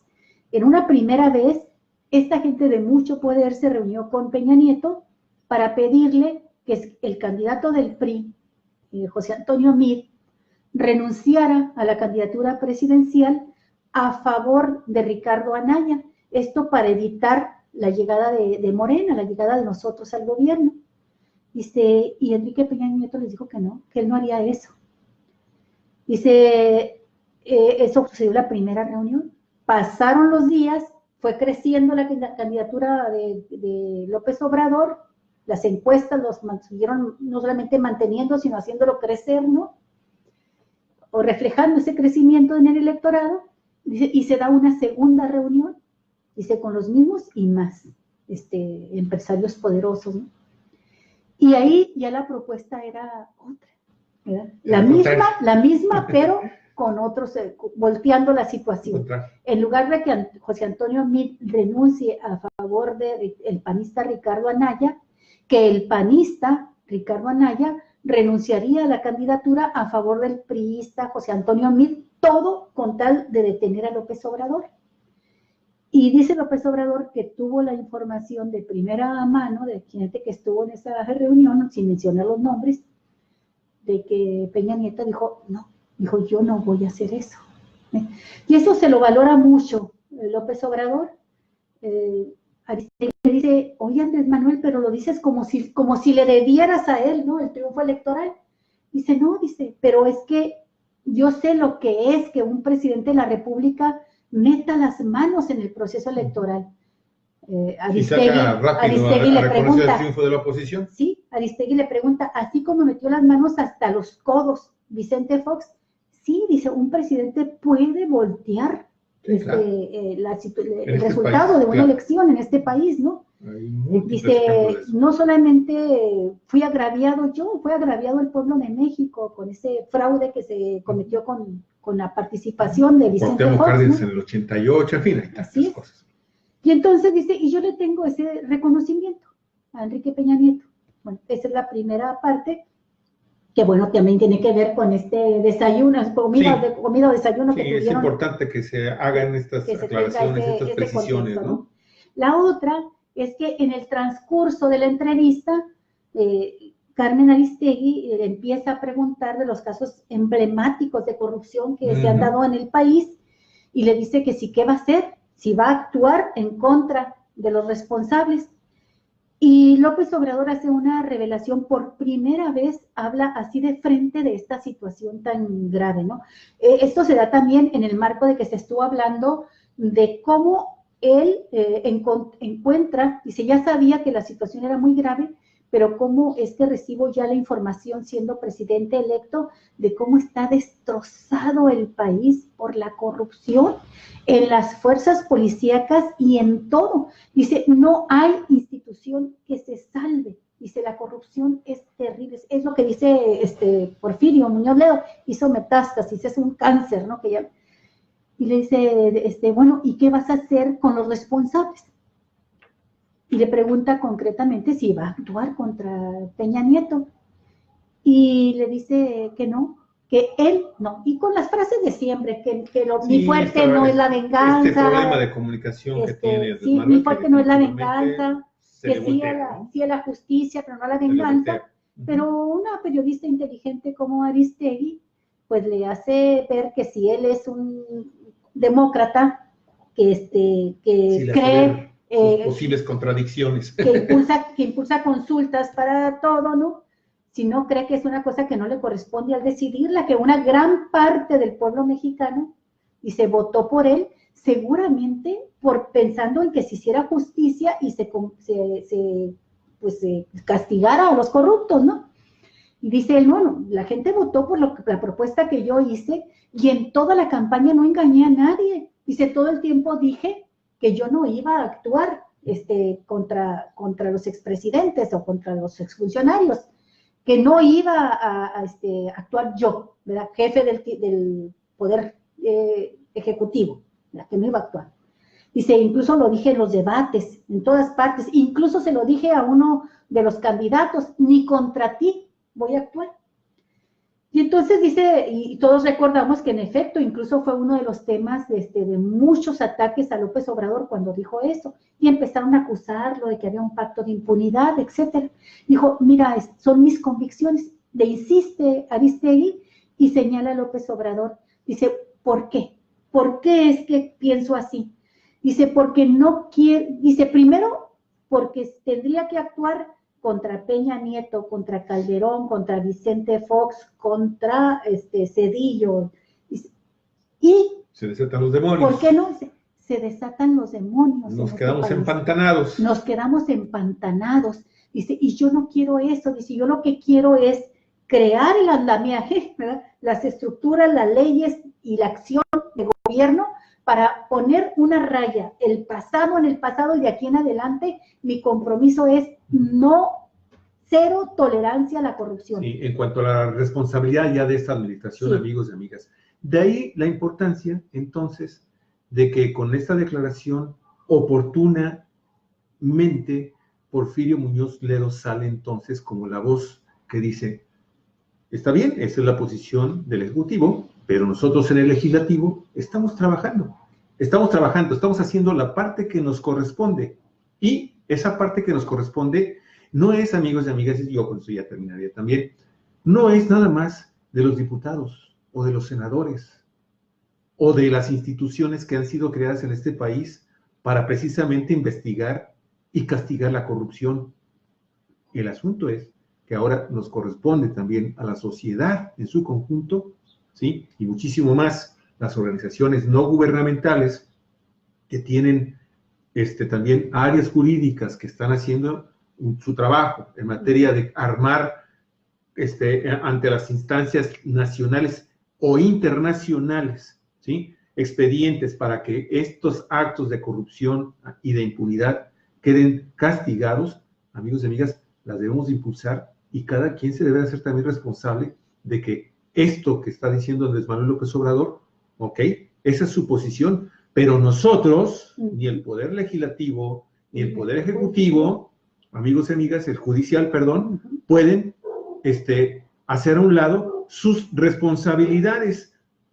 Ellos, desde el punto de vista legal, porque si no, entonces van a convertirse en cómplices de estos actos criminales, de estos actos fuera de la ley, pero también nosotros, amigos y amigas, si nos quedamos callados y decimos, es que, pues si Andrés Manuel López Obrador no va, entonces ¿yo qué hago? No, amigos, bueno, es el momento de que tomemos en nuestras manos el gobierno, ¿sí?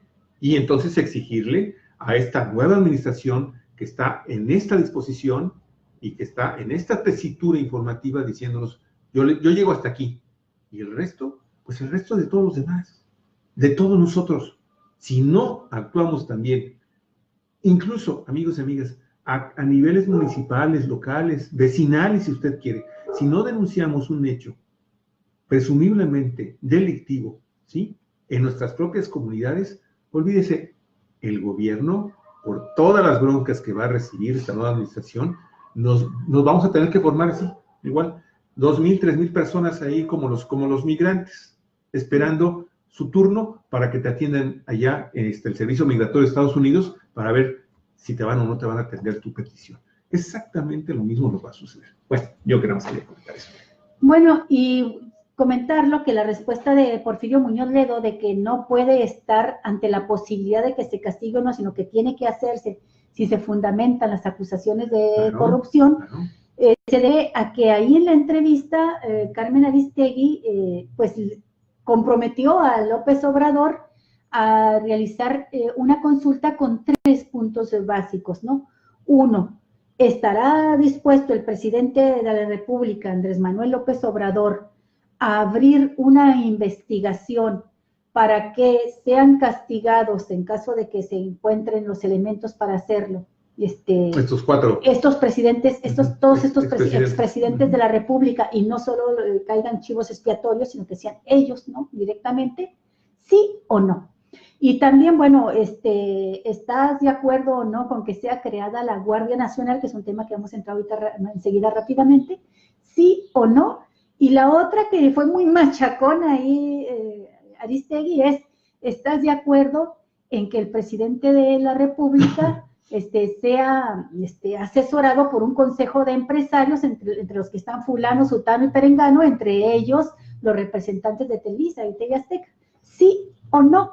Estas 13 preguntas, López Obrador se comprometió ahí en la entrevista en vivo a que las incluiría en una consulta que se realizará ya siendo el presidente electo y habiendo sido reformado ya el artículo 35 de la Constitución para que la consulta popular, Javier, esta forma de participación democrática, la democracia participativa, como se denomina, sea un hecho y no un enunciado nada más que queda anulado por la gran cantidad de candados que tiene este mismo artículo 35.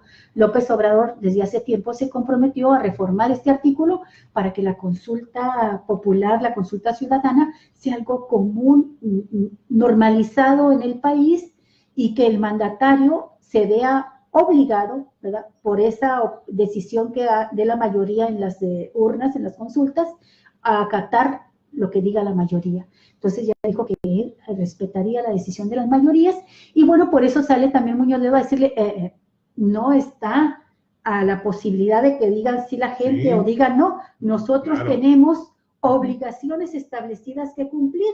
Si no, al presidente no le corresponde, Javier, andar persiguiendo a nadie y la gente puede decir que el presidente no lo persiga, pero independientemente de eso, el poder legislativo y el poder ejecutivo tienen funciones que cumplir y Muñoz Ledo ya vio lo que dijo, estamos apretando y lo vamos a hacer. Sí, lo que pasa, Olga Alicia, es que también la percepción de la ciudadanía en el sentido de que si el presidente de la República no enjuicia a sus enemigos políticos o a quien comete un delito, a los expresidentes, vamos a ponerlo así, o a un mal gobernante o a un mal funcionario, ¿sí? Es porque precisamente sabemos perfectamente bien de lo que son capaces los presidentes.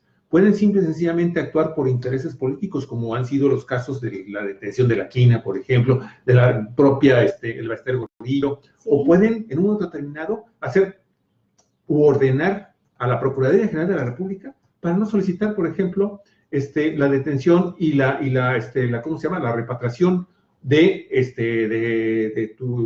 César Duarte. De César Duarte, el exgobernador priista de Chihuahua. Esa es precisamente por la que muchísimos millones de mexicanos, pues la verdad es que le soplamos hasta el cocoque, ¿sí? Porque no sabemos si finalmente el presidente va a tener o no va a tener la disposición para que el marco jurídico del país se respete y se aplique. Ese es, a final de cuentas, el tema.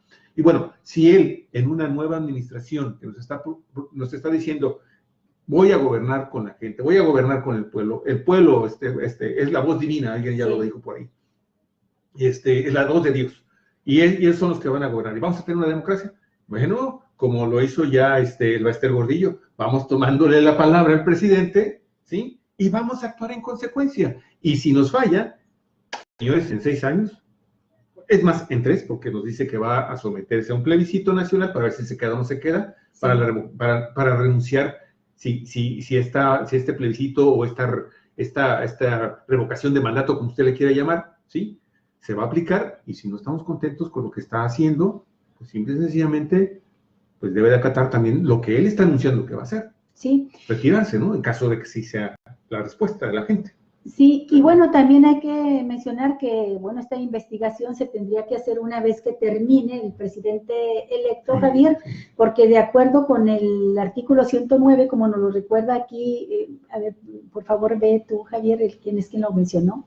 ¿De qué, perdón? Una compañera, Slip Sack. Algo que está publicado acá. Sí, mira, okay. Ella dice, artículo 108. Hasta 2019, el presidente de la República, durante el tiempo de su encargo, solo podrá ser acusado por traición a la patria y delitos graves del orden común. Corrupción no es delito grave todavía. Así es. Bueno, no se puede aplicar retroactivamente a Enrique Peña Nieto. Sí, ya es un delito grave, que ya se aprobó, pero, o por lo menos es algo que va a aprobar Morena. Tengo entendido que ya se aprobó por lo menos en una de las cámaras, Javier, que es delito grave la corrupción. Y a esto es a lo que se refería López Obrador.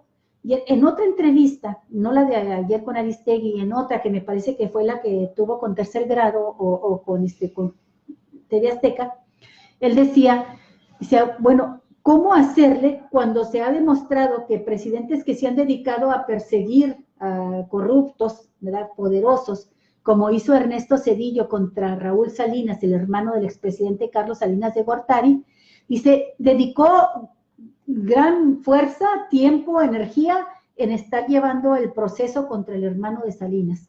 Dice, y al final Raúl Salinas sale libre, y no solo eso, sino hasta se le tienen que regresar bienes, ¿no? Y se perdió mucho tiempo, dinero, recursos, y en fin. Dice, yo no quiero que me suceda eso. Dice, no quiero que a mi gobierno que se me vaya el tiempo en estar persiguiendo a estos expresidentes, que llevarlos a juicio es una cosa, pero demostrarles los delitos y entrar en un proceso judicial, pues me va a consumir mucho tiempo de mi gabinete, ¿no? Y yo lo que quiero es dejar bien establecido el cambio. De aquí en adelante, nada, cero corrupción. Eso es lo que plantea. Ha dicho que incluso hasta su familia, sus compañeros de partido, todo el mundo será castigado si comete actos de corrupción, que la corrupción ya es un delito grave, que cometer fraudes electorales será un delito grave, etcétera. Dice, entonces pidió, dice, muy inteligente también con Aristegui, dice, si hacemos esta encuesta consulta que me estoy comprometiendo a hacerla, yo voy a participar, y de antemano digo no, porque se desatan los demonios, se desestabiliza el país, y lo que quiero es construir. Bueno, pues por eso les decía en un inicio, tenemos que prepararnos, y muy bien, para saber cuál va a ser nuestra posición como ciudadanos ante este problema y también tener la información de qué puede y qué no puede hacer el presidente de la República y qué está obligado a hacer el Poder Legislativo y el Poder Judicial en México, independientemente de lo que nosotros votemos en una consulta popular. Sí, no, claro, claro, definitivamente, Orgalicia. Y un último comentario que yo puedo hacer finalmente es, vamos, un presidente que llegó al poder en una situación realmente así también sin ninguna antecedente en nuestro país. O quizás alguno que se pueda remontar en la época postrevolucionaria o en la época revolucionaria, en donde era frecuente los asesinatos de los presidentes que estaban siendo electos o que se autonombraban como presidentes.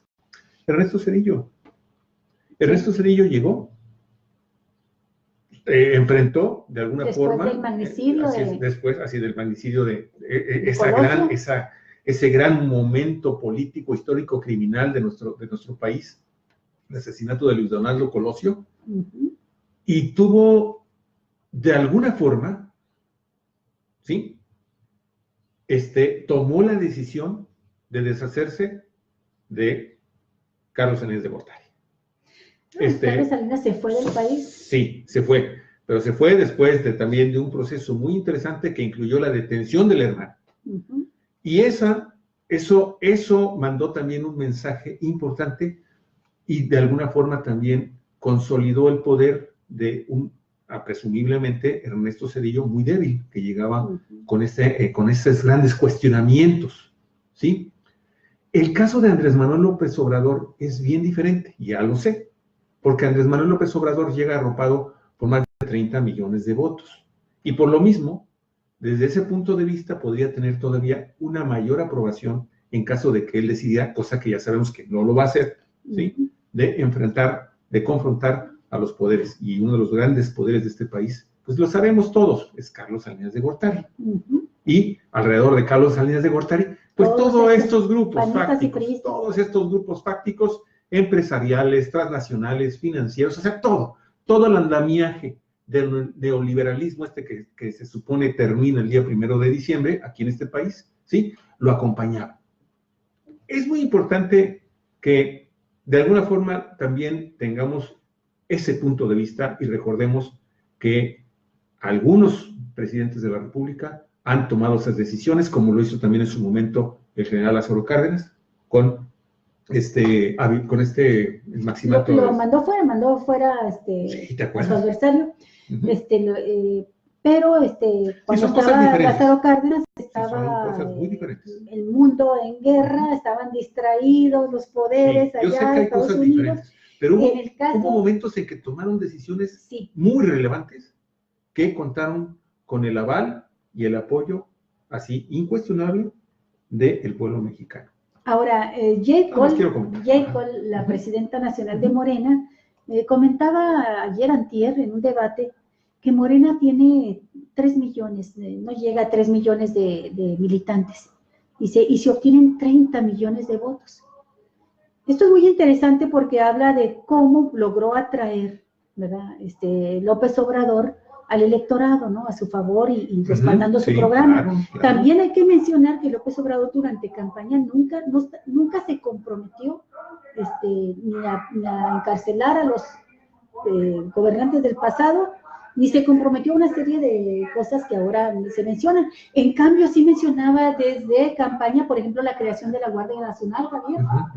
Ahí está en su libro, que es en gran parte su programa de gobierno, la propuesta de crear la Guardia Nacional, tal como está, con militares, con todo, tal como está planteado ahora, ahí estaba en su libro. Dice, son las propuestas que hicimos, por las que votó la gente, ¿no? Dice, bueno, esto también hay que mencionarlo, pero también hay que saber que ese electorado, si son 3 millones los militantes de Morena y logran 30 millones de votos, el electorado puede ser muy volátil, como se demostró en Brasil. Claro. Y que en una situación de desestabilidad, de crearle una crisis al gobierno y al país, se le va a reflejar en problemas económicos, en salida de capitales, en boicot, ¿verdad?, al gobierno, que pueden llevar a situaciones también en las que se hunda el país con todo y su gobierno obradorista. Yo creo que esto también lo está calculando muy bien Andrés Manuel, por eso dice, yo no quiero anclarme en el proyecto, quedar estancado ahí, ¿no? Empantanado, quiero avanzar en este proyecto. Y creo yo, ahí es lo que va a hacer la defensa, que López Obrador va a estar diciendo, no nos confrontemos, construyamos el futuro, ¿no? Bueno, todo esto es muy interesante porque ¿qué con el marco legal que tenemos entre tanto? Es lo que tenemos que estudiar, lo que tenemos que ver y ver cómo sale también Andrés Manuel de esta otra situación. Nueva polémica, ¿Sí? Tremenda a nivel nacional, que sigue muy fuerte. Que sigue muy fuerte. Acuérdate, creciendo, nada más para seguir con el caso de Cedillo, acuérdate que se va sobre el hermano de Salinas de Gortari y se le viene una crisis enorme que fue el famoso error de diciembre y tiene que recurrir a préstamos extraordinarios, enormes con Estados Unidos, con el Fondo Monetario Internacional, que fue una tabla de salvación para evitar que se hundiera más la economía del país. Y nada más fue el hermano de Salinas el que estaba. Sí, pero bueno, te digo, ahí tiene que ver también la forma, el estilo, ¿te acuerdas? El famoso estilo personal de gobernar, que nos hablaba, del cual nos hablaba Daniel Cosío Villegas. gran intelectual español, que bueno, se nacionaliza después mexicano, Daniel Cosío Villegas. Oye, estos temas mañana, sin falta, amigos, sin falta le continuamos, porque le digo, esto está creciendo. Ahí hay una serie de notas ya muy importantes. Si quieres también mañana podemos ver lo de Amnistía Internacional, el pronunciamiento que están haciendo, ya las vi, ya están aquí, ya está al menos una de ellas, pero nada más sin mencionar lo último que acaba de hacer Donald Trump, amigos y amigas, sobre el tema de los migrantes. Y con eso cerramos el programa, le damos el círculo. El presidente estadounidense Donald Trump, de acuerdo a este cable informativo de la agencia AFP, renovó hoy jueves su amenaza de cerrar toda la frontera con México, incluyendo los intercambios comerciales. Fíjate, le vale un verdadero cacahuate el Tratado de Libre Comercio cuando así se le pega la gana. ¿Sí? Si la situación migratoria se sale de control, si se llega a un nivel en el que perdamos el control o personas puedan resultar heridas, cerraremos el ingreso al país por un periodo de tiempo, dijo a periodistas. Me refiero a toda la frontera. México no podrá vender sus automóviles a Estados Unidos, ¿sí? Y esto recuerda que Donald Trump ya había amenazado a México a mediados de octubre, en plena campaña para las elecciones de mediano mandato, con impedir que la caravana de migrantes centroamericanos ingrese a su país en México, porque no era capaz de detener el asalto. Oiga, esto no lo podemos dejar de leer, ¿sí? Sin mencionar la circunstancia de lo que está pasando en Tijuana. Sí. Amigos y amigas, en Tijuana, como lo hemos estado aquí diciendo, hay en marcha un operativo, ¿sí?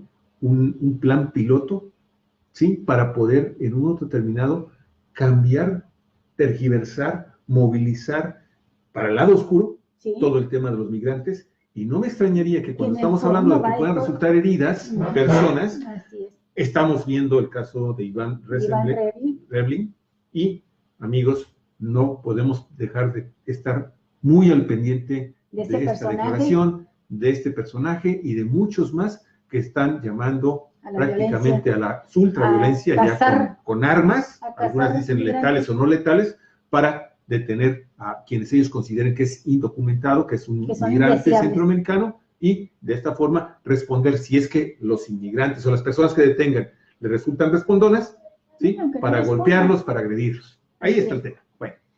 Bueno. Pues terminamos, Javier, porque ya llegaron nuestras invitadas.